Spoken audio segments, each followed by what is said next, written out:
And welcome everyone to our webinar today called Check In to Check Up, Finances and Fundraising. This webinar is the second in a three-part series that's a partnership between Niagara Community Foundation and Niagara Connects. My name is Sarah Webster. I'm Knowledge Broker with Niagara Connects. And joining us as our chairperson moderating our meeting room today is Sarah Johnston, listed as chairperson in the meeting room. For those of you that are new, the first time maybe joining us on a webinar, the audio, as you can tell, does come through the phone line. But please do make sure that you also click the web link in your email so that you can join us in the meeting room and see the slides today. We do mute all of the participant lines during the presentation, and this just helps us cut down on some background noise that inevitably happens. And encourage those of you that are joining in small groups to have any type of sidebar conversations about the content that you'd like to have. So if you have any questions or comments during the presentation, you can certainly use the chat pod down the left-hand side of your screen to just type in any questions or comments, and we'll have a look at them and share them back for presenters to address during the discussion period at the end of the call today. We also record all of our webinars, and we'll send out a communication to you within about a week with a link to that recording, to a PDF of the slides, as well as links to some of the resources that our presenters are going to talk about today. I appreciate, I know some of you, I recognize your names, were able to join us on our first part in this webinar series in November. But if you weren't able to do so, you can certainly go and check out the recording. It's hosted live on the Niagara Knowledge Exchange website, and we can certainly put up the link in the chat pod a little bit later. So I'm going to pause there. I'll turn it over to our two speakers today. We have Brian Rose, Executive Director from the Niagara Community Foundation, and Lynn Russo from Imagine Canada, and Lynn is a Certified Standards Program Coach. So I'll turn it over to Brian first to get us started. Good afternoon. Thank you so much, Sarah, for the kind introduction, and good afternoon to everybody out there. Thank you so much for joining us for our second webinar of our three-part series. Check in to check up. Part two today, we're going to cover one of my favorite things, fundraising, and one of my not so favorite things, finances. But our superstar presenter, Lynn Russo, will talk a little bit about that. So today, here's what we're going to do today. Just a little bit of a recap on the governance partner program, a little bit about the foundation. Then I'm going to pass things over to Lynn, who's going to go over some of the finance and fundraising standards as part of the Imagine Canada 73 standards. And then we'll just wrap things up, take any questions, and highlight the third part of our series, which will be in the new year. So just right off the top, could we do a quick poll? If you could please click on the choice that best describes your role with the non-for-profit organization that you're with. So if everybody could do that poll for us, that would be great. Gives us an idea of whom we're speaking with.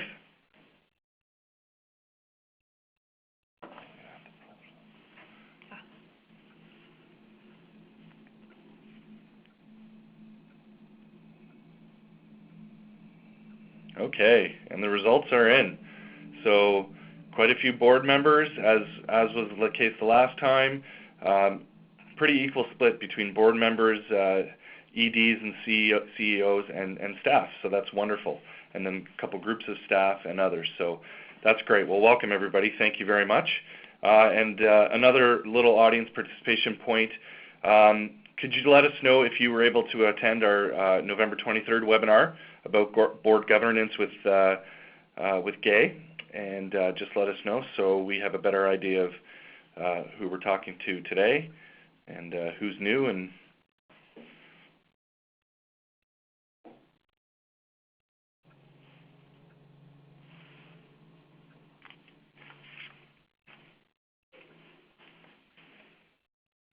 okay, that's great. Well, thank you very much. Looks like we have quite a lot, 65% returners, and the remaining some new people that have tuned in. You obviously heard the great press about how successful our first one went. So thrilled to have everybody on. So just a quick recap for the new people that have joined us. So The Niagara Community Foundation was created in 2000, the year 2000.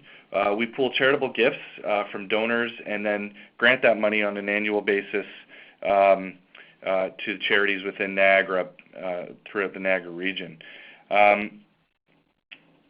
We have currently about $30 million of endowed assets, and last year we granted just under $1.5 million to charities throughout Niagara. So we're very proud of our beginnings and the impact that we have in the Niagara region, and thanks to our donors, and certainly proud of all of the partnerships that we have with charities throughout Niagara and a little bit beyond.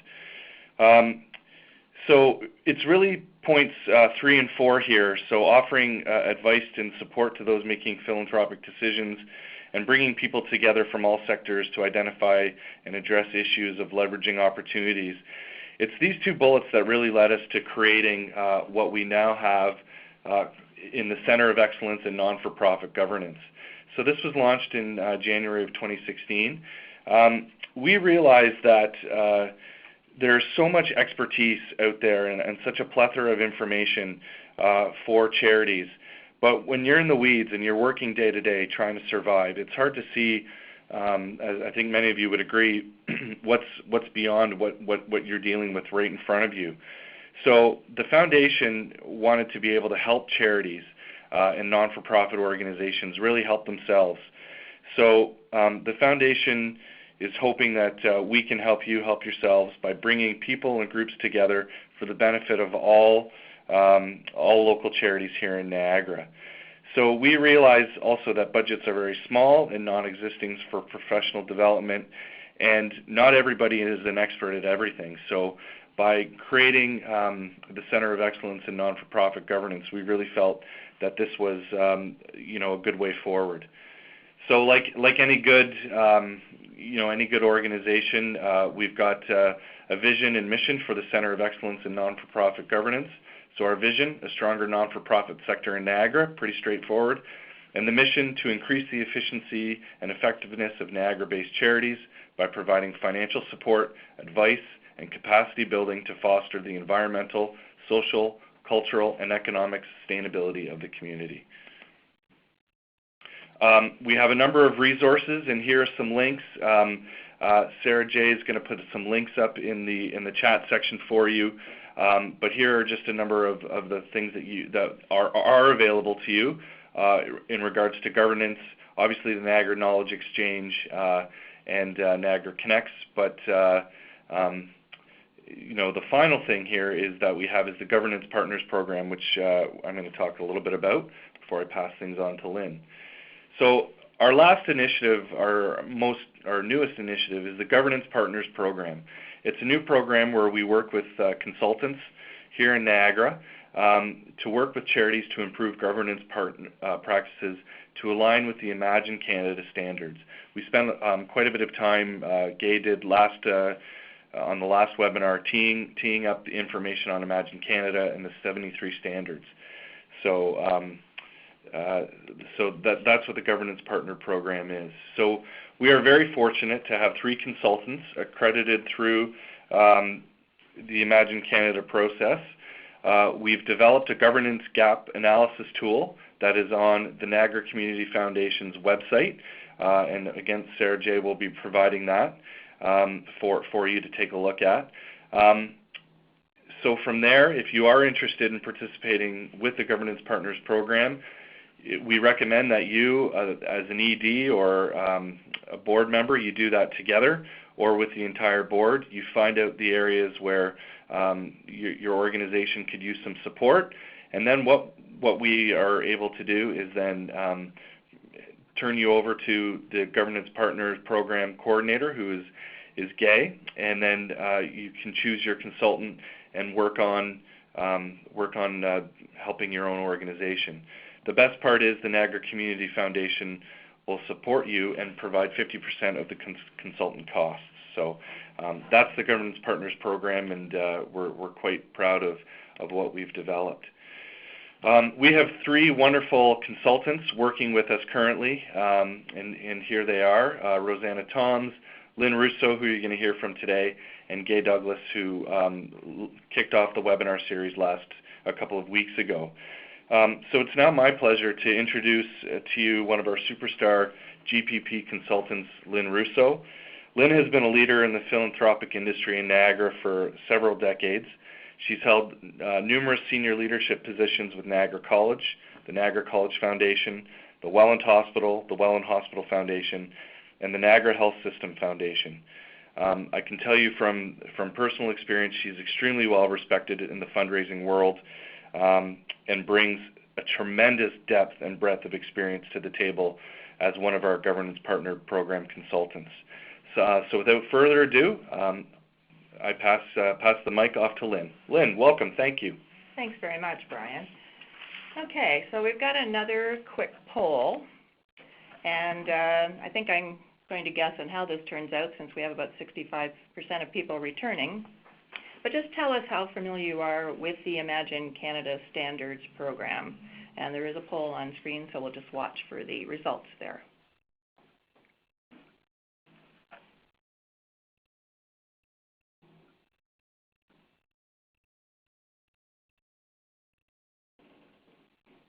Okay, so there's still Not very. Yeah, so there's still lots of folks that want information, and I agree. There's a lot to it. I have to go back and refer to these standards quite regularly because there are 73 of them, and they do cover 5 functional areas.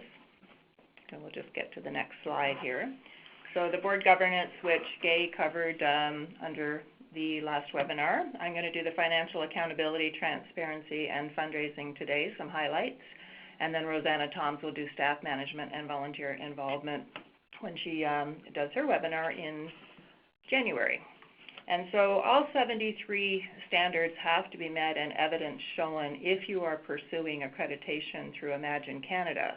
But the way we've set things up, we've taken the gap analysis tool that Imagine Canada developed, and it was organized into 3 categories. 3 different sized organizations, so you can figure out which one works for you there. And of course, the larger organizations, the evidence that's required is more complex, but it is an evidence-based thing. So when the Governance Partners program developed our own version of the gap analysis tool, it was modeled on Imagine Canada's, but it was simplified to make it much easier for you to work through. And it is really meant to be a starting point to figure out how well you're doing, what needs to be done, and to try and start to choose your priorities and develop a work plan, as Brian mentioned. So today I'm going to be covering 4 of the 27 standards for finances and fundraising. And of course, I mentioned the 4 areas are there, so I'm trying to choose one to highlight in each of those areas. So we'll dive, I just want to give you a little bit of background. So why is this important? And when you consider how many charities and nonprofits there are in Canada, and the number is about 170,000 now, with about half of each, 85,000 registered charities and about 85,000 nonprofits. There are literally thousands of local, regional, provincial, national, and international organizations that raise money within the Niagara region and certainly beyond. And donors always have the choice of what organizations they want to support. And many donors are really doing their due diligence and researching organizations before they decide if they will make a donation. And often this is by reviewing the website of an organization. And some donors test charities on how quickly they respond to an inquiry or how they handle a modest donation before making a more substantial commitment. And as I was doing some refresher for myself when preparing for this webinar, I actually came across a new service organization that offers research and analysis for Canadian charities to provide customized reports for individuals, family foundations, and corporations. And they're actually providing them with an analysis of how well run they are, what their impact is, and so they're pulling that together into a report so these groups of potential donors can make decisions. So all the more reason why we need to be doing things really well. So why adopt best practices for elements of fundraising and finances? Well, of course, there's the legal requirements, ethical considerations, meet donor expectations, and provide very clear guidelines for staff and volunteers. So I'm going to dive into the first one that I'm going to cover today, and that is B8, and it is up on your screen. So it's about the assets of $100,000 or more, if you have that much, and that means money or investments. And it covers if you're going to be investing that amount or more for more than 1 year. So if it's a really short-term investment, you probably should still be having an investment policy, but it's really meant for the long term. So the purpose is to ensure how accountable the organization is and how it's managing its assets, and to build trust and confidence with its own board, its staff, and certainly its donors and other funders. And I'm not sure everybody's aware of this, but directors of nonprofit and charitable organizations can face serious liability risks resulting from improper investment of an organization's funds. Having an investment policy will help ensure that funds are invested appropriately in order to advance your organization's strategic objectives and protect the board of directors from liability. If the organization is raising money over time for a significant project, such as a capital expansion, the money will accumulate during the fundraising period, which may be over multiple years. So you could have a lot of money sitting in trust or to be used in the future, and you're holding those funds in trust. You need to make sure you are stewarding them well. So donors want to be reassured that the money they donate will be managed as a prudent investor would do. And that is a key phrase, and it comes up in legal documents, in trust applications, and it is just generally something that you need to get your head around on what that means. So here's some elements of an investment policy. One, it should be developed with advice of a financial professional or be reviewed by legal counsel. And I know when I first became an executive director, my background was communications. And believe me, developing an investment policy was well out of my wheelhouse. But I did find that working with professionals, and there are lots of examples out there, and you get more comfortable with it, but this is something you just don't do on your own if you don't have that kind of expertise. You need to define your general objectives. What is it you want to accomplish? Do you want to preserve and protect the capital that you have? Do you want short-term, long-term growth? Do you want to be aggressive, modest in your investments? And do you want to generate income? And it's probably some of all of that. So you need to get consensus on what it is you want to accomplish. You need to delegate the day-to-day asset management to an independent finance committee or an investment committee or a professional manager. There needs to be a group that takes responsibility for this and is accountable to this and to the board, and regular reports to the board. And then you need to set allocation parameters with a target and a range. And just what that means is you'll likely have a mixture of what most investors would have, so cash and equivalents, fixed income, and equity, which would be securities or stocks.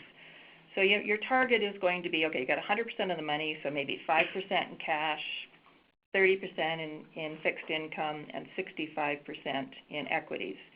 But it won't always be perfect like that, because cash will come in and dividends will be paid, and so you need to set a range as well. So your range for your cash, even though you set a target of 5%, the range may go from 0 to 20%.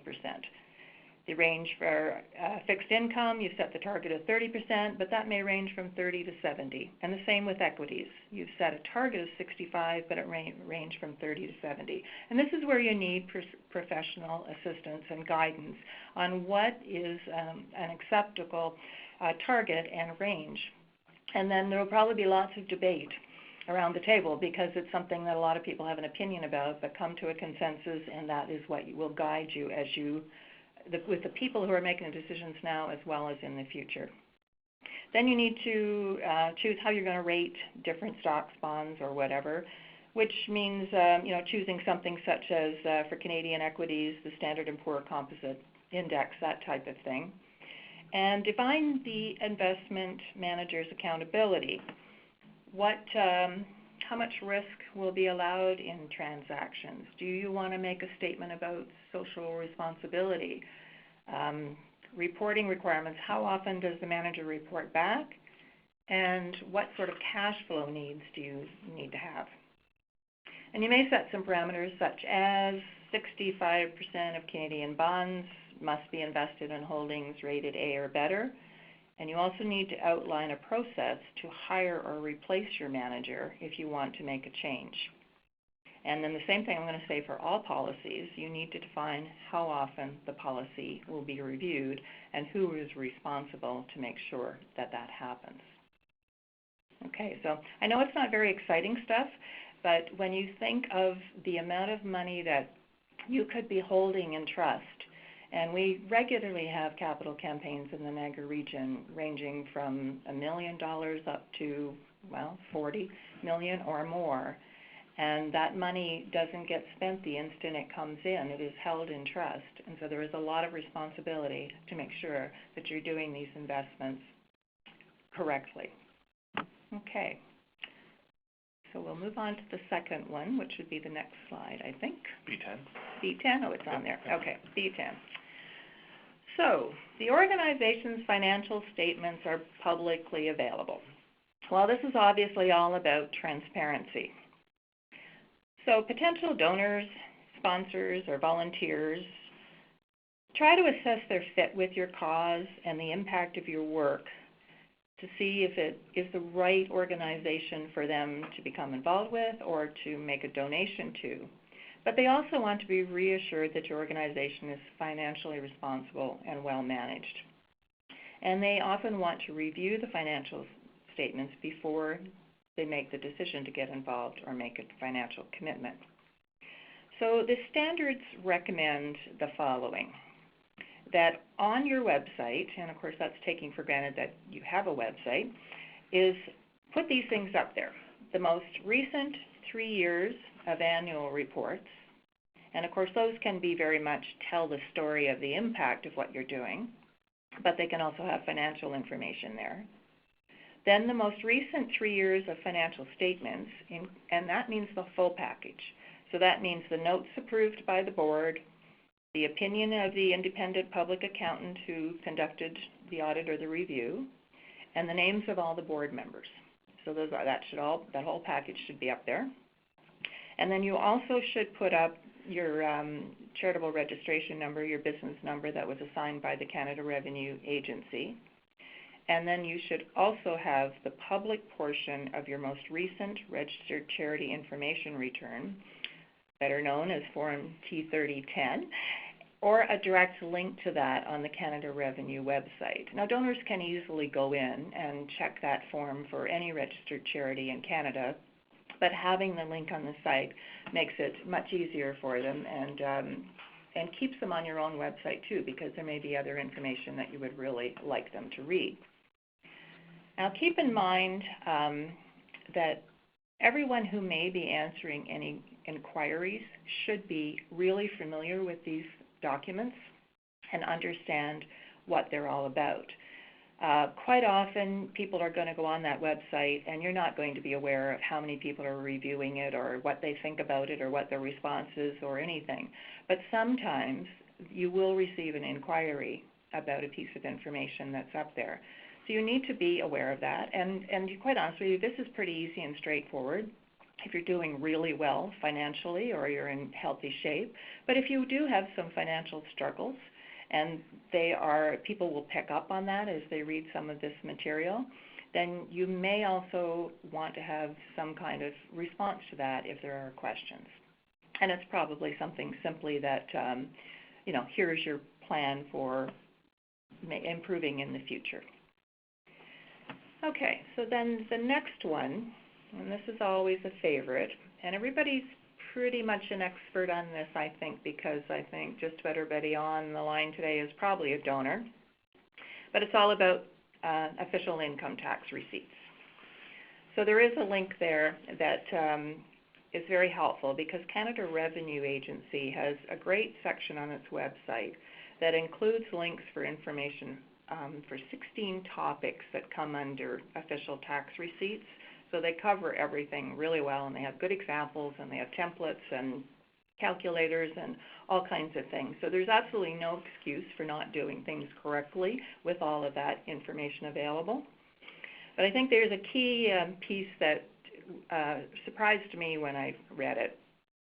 So the CRA audits between 800 and 900 charities every year, and 89% of those audited are not issuing official tax receipts correctly, which is really, really surprising number.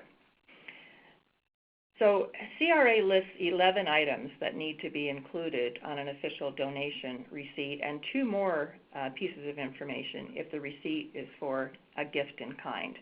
I do happen to have that list with me today if somebody wants me to go through it, but at this stage, just to let you know that it's on the website and it's worth checking. Most of it's pretty straightforward, but there are a couple things I know when I was still in a position when I was looking after receipts, I would hate to tell you how many years I motored right along and didn't realize I was supposed to have the CRA website right on the official receipt. So that's something we updated to come into compliance with that. And of course, only registered charities or other qualified donees, such as registered municipalities, universities, colleges, hospitals, or amateur athletic associations may issue official tax receipts that qualify for tax credits. And nonprofit organizations, which cannot issue tax receipts, really should make that clear with people that may be thinking of making a donation. It's not that they can't accept financial support from someone, but it should be really clarified up front that the organization is unable to issue a tax receipt so that there's no disappointment or miscommunication with that particular supporter. So I'm going to go through, CRA actually has 4 scenarios for receipts, and you're going to hear about advantages, which some of you may be aware of. So there's a cash gift with no advantage. So that one's really straightforward. Somebody makes a donation of $100. The donor doesn't get an advantage, nor anybody that donor is involved with gets an advantage. It's just straightforward. The gift goes to the organization, so the amount eligible is $100, so straight up.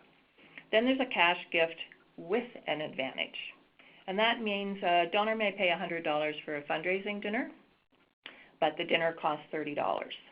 So the advantage to the donor is $30. So another simple calculation, take $100 minus 30, so the amount for the eligible for the tax receipt is $70.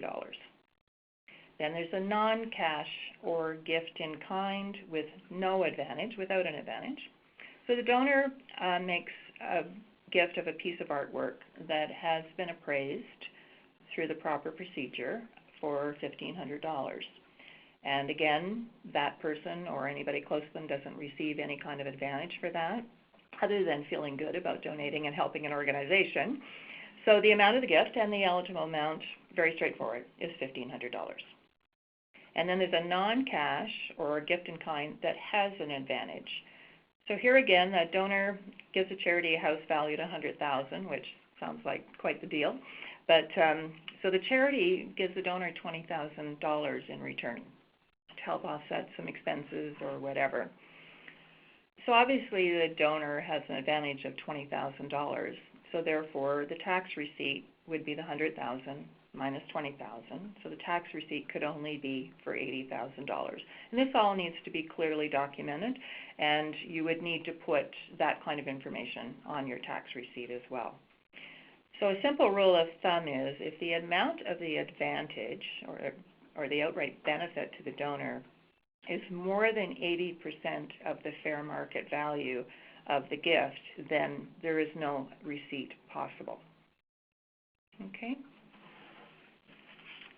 But wait, there's more. Okay, so I have a scenario that comes up a lot as I'm speaking with people. And I remember somebody telling me a few years ago that there were, at the time, I think there were more than 230 golf tournaments in the Niagara region raising money for charitable causes. So I'm not sure what that number is now, but we are kind of Golf Central, and there are all kinds of them. So I want to use this scenario because I know for a fact that some organizations are doing it differently, and we really should all be doing it the same to make sure that first of all, we're following the rules, but that it's equitable for all people that are attending it as well. So let's use a scenario that we have a golf tournament with 100 golfers, and the registration fee is $200. So the golfer that day receives a number of advantages because they're part of this official event.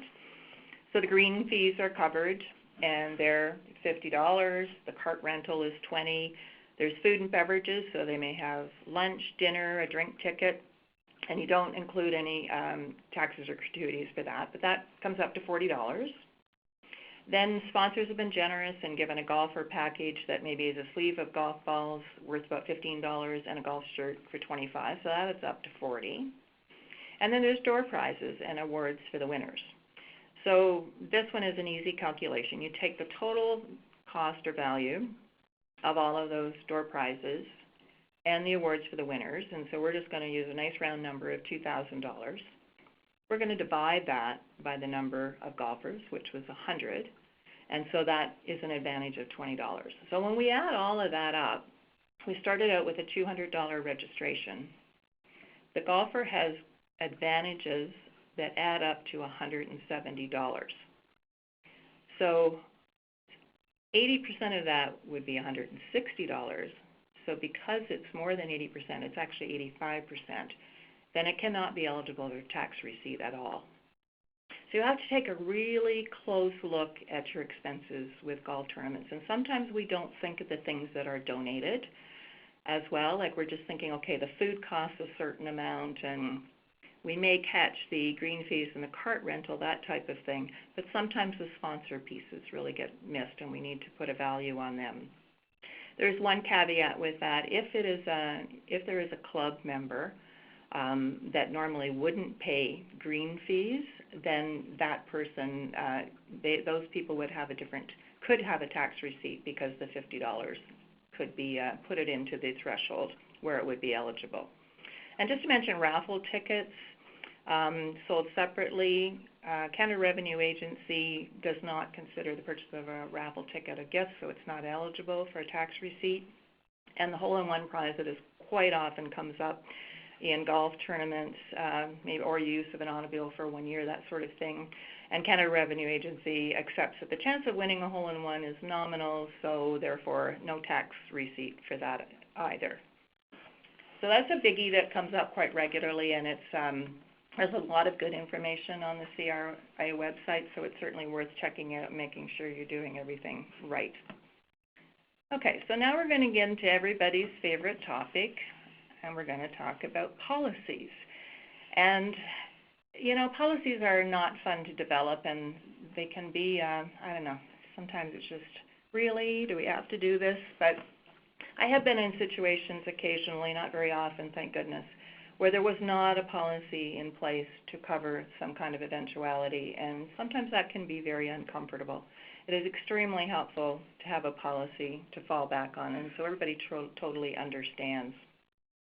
So they really are important tools for the board and the organizations. They provide guidelines for everyone to follow, and they help to ensure there is fair and equitable treatment for all donors. So the standards recommend having 3 policies in place. A gift acceptance, which I think, yes, they're all there. Gift acceptance, restricted gifts policy, and naming and endowment policy. It kind of depends on how complex your organization is and how much activity there are under all of those areas. I know there are organizations that have put everything into one policy and maybe a comprehensive donations policy that has different sections that covers everything. So I think there's some flexibility around this. It's just more important that you're covering the topics. So a gift acceptance policy really outlines the types and forms of donations that you're going to receive and how you're going to treat them. So for instance, you may just outline the very simple, straightforward things like, okay, we're going to accept cash, checks, credit cards, monthly giving through electronic fund transfer. We're going to accept publicly listed securities or stocks, but You do need to decide, are you going to hold them or are you going to sell them? At what point are you going to declare the value so that you can give a tax receipt? Are we going to accept bequests and other planned gifts like insurance policies, annuities, and other financial instruments? And there are many different options out there. Gifts in kind. This is quite often an interesting conversation. Are you going to accept real estate, gifts of art, jewelry, rare books, cars, or anything else a donor can come up with that they think is going to really help you out? How are you going to dispose of it? How are you going to handle it? Do you want to really own real estate? Do you want to be involved in having to sell real estate? Sometimes yes, but it depends. And what process will be followed to determine the fair market value of a gift in kind? And there is a whole section on CRA website, and certainly you can get lots of advice on this piece on what needs to be done, and it's very specific. It can't just be somebody going on, well, it could be somebody going on eBay and trying to figure out how much something is worth, but there are some other options as well. And then you need to identify what gifts will be rejected. So sometimes a few things to consider.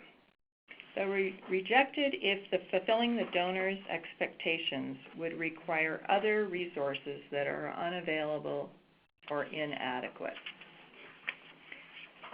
Rejected if the gift is intended to support programs or activities that are outside the mission of your organization, or the gift could injure the reputation or standing of the organization, or would generate such controversy as to defeat the purpose that it would serve.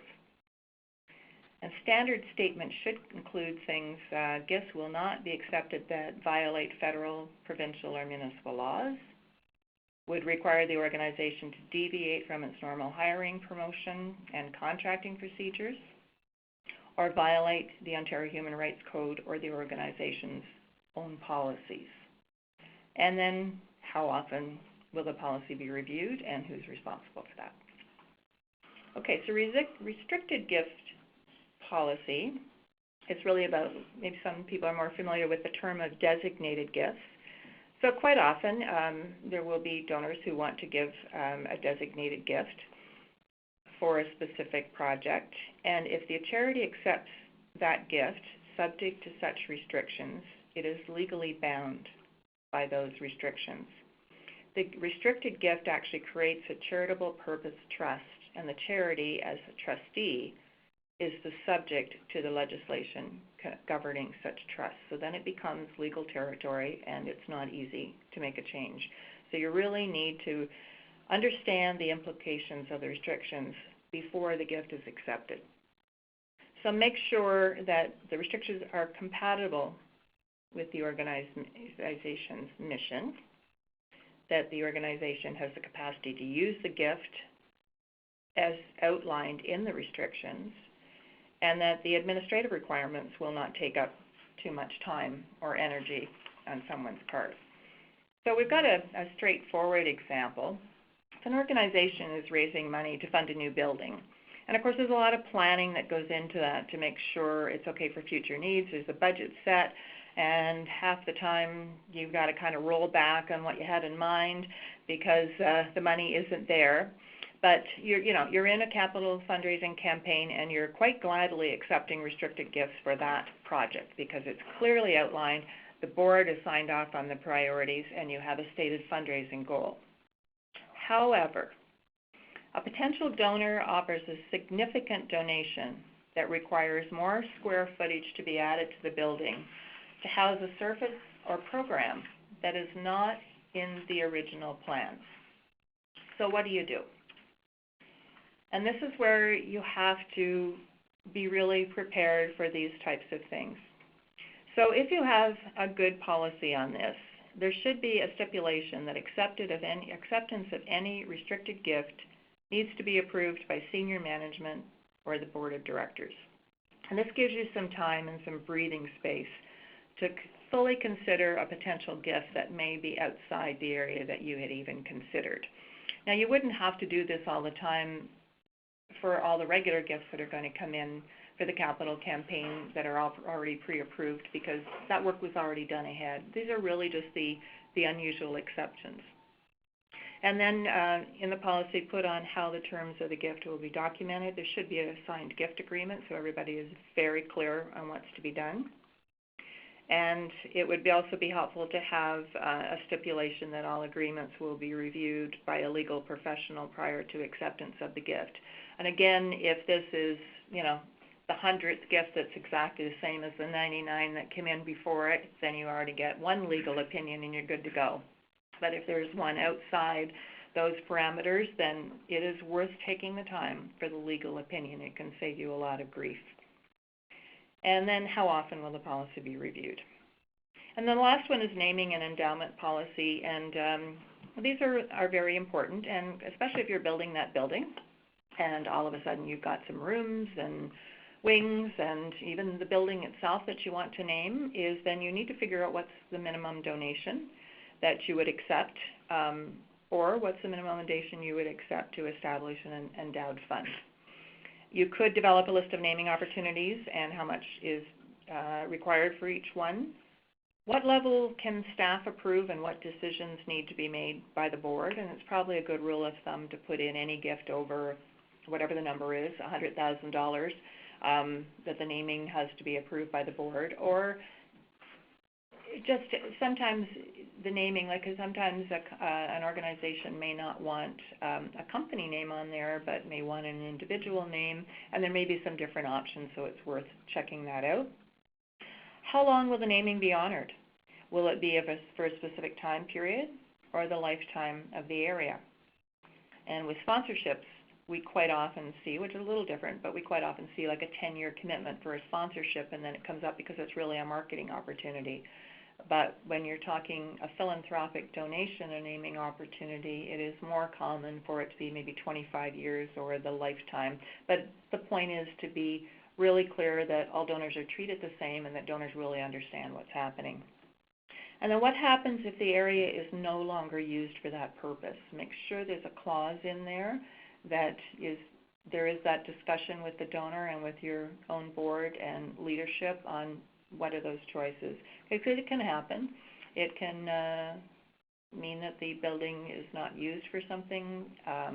The organization can close up. It can amalgamate with other regional ones. Who knows? And then how often will that policy be reviewed? So that's Policy 101 today. And then just a couple of other things. I want to go back to the process to access the Governance Partners Program. And Brian covered that, but I'll just do a quick thing. So you contact Gay Douglas, the coordinator, and that slide will come up at the end. First step is to complete our gap analysis tool. And, you know, with a board member, the senior leadership, or the whole board, share the results, you know, make the work plan. And that's at that stage, that's when you would contact the Niagara Community Foundation to review and approve your work plan. Then you can choose a charity or a consultant to work with your charity, and you figure out the payment. And of course, I think the rate for our consultants is $100 an hour, and then you can invoice the Niagara Community Foundation for $50 in return. So it's a nice bonus on that. And of course, the amount of the full contract will really depend on how much work is to be done. So the next slide, I think, has I think there will be the link to the Governance Partners Program. So all of the information is up on the website, and it's certainly worth taking a look at to see if it's for you. And hopefully there's enough interest going, because the whole point is just to make us all better at what we do. So thank you for that, your time. So Brian and I'd be happy to take questions.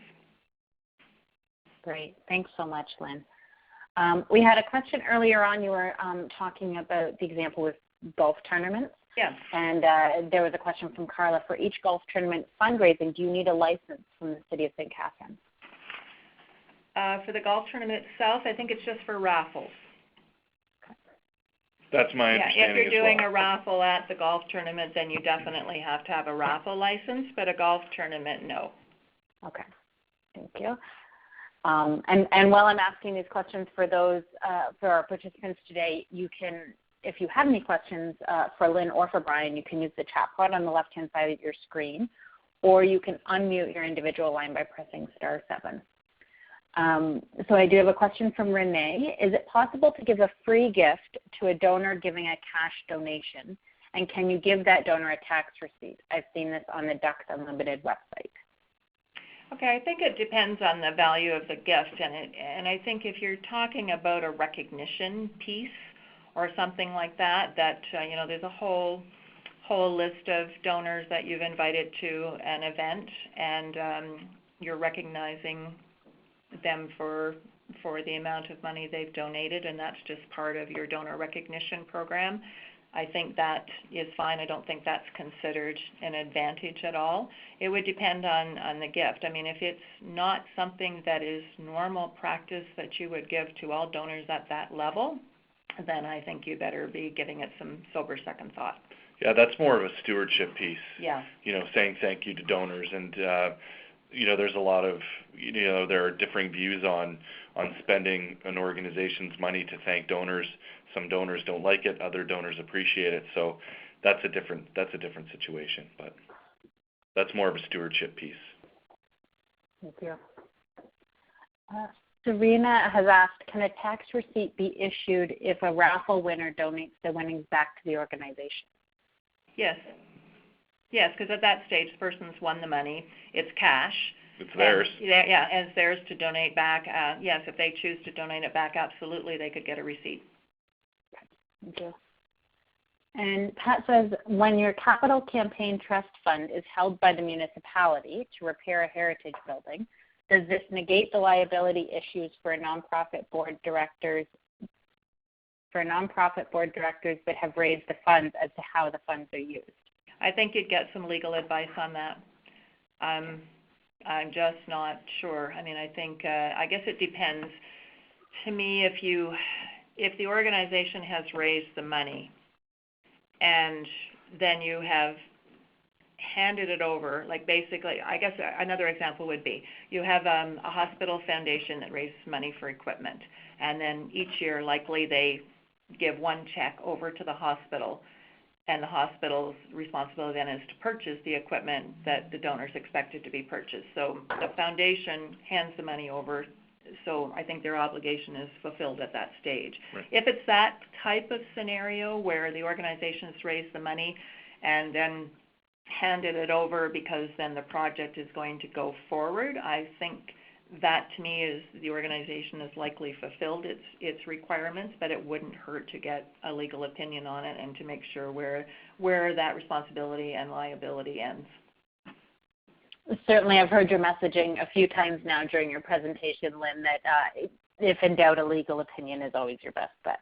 Yes, it is, because I've had a few times where I thought I knew, I thought I was so smart, and then I've got a legal opinion, and the lawyer come up with something that never in my wildest dreams would I have considered as a scenario, and, you know, kind of back off on something. So it is really worth it. Great.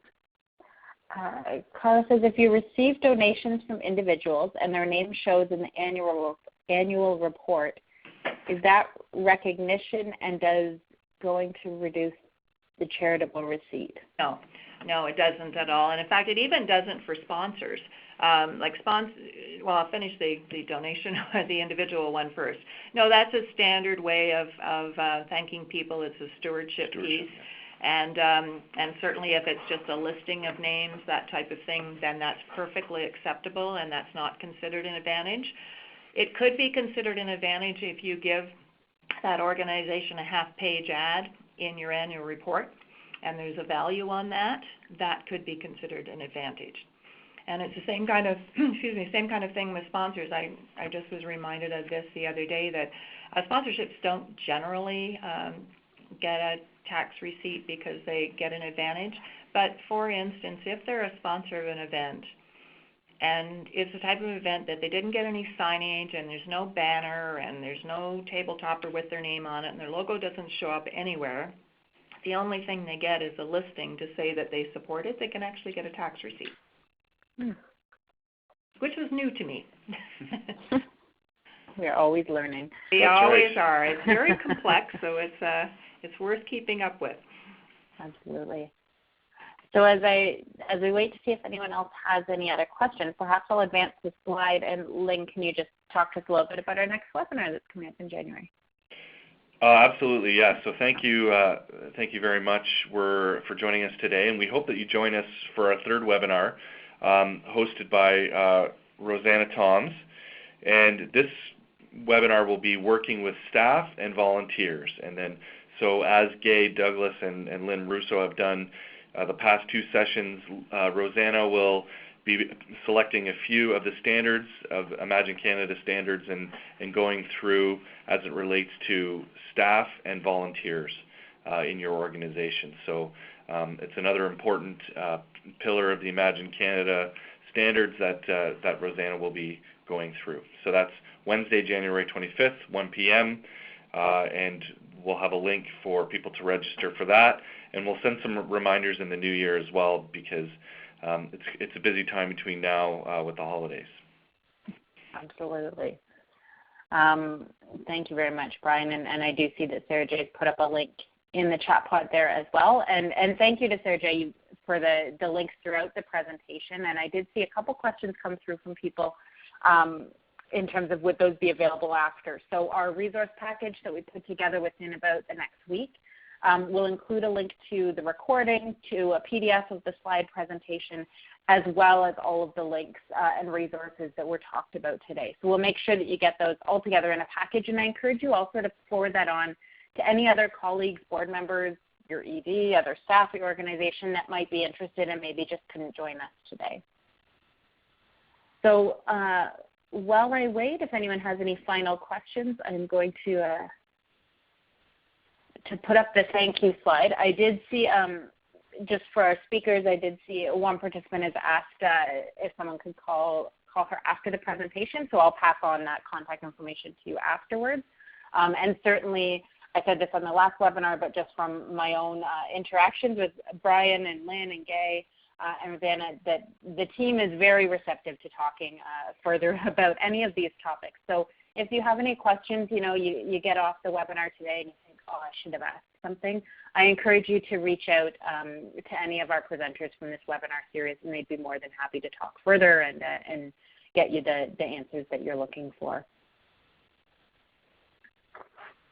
So unless there are any other questions coming in, it doesn't look like it, so I think we'll wrap it up there. Thank you so much to Lynn and Brian for the presentation today, and to all participants for joining us for an hour this afternoon. When we do close the meeting room, you will be redirected to a really short survey, and that just allows us at Niagara Connects to make sure that we're delivering you the right content that you're looking for in terms of your day-to-day work. So we look forward to hearing from you and hopefully seeing you after the holidays on our next webinar in January.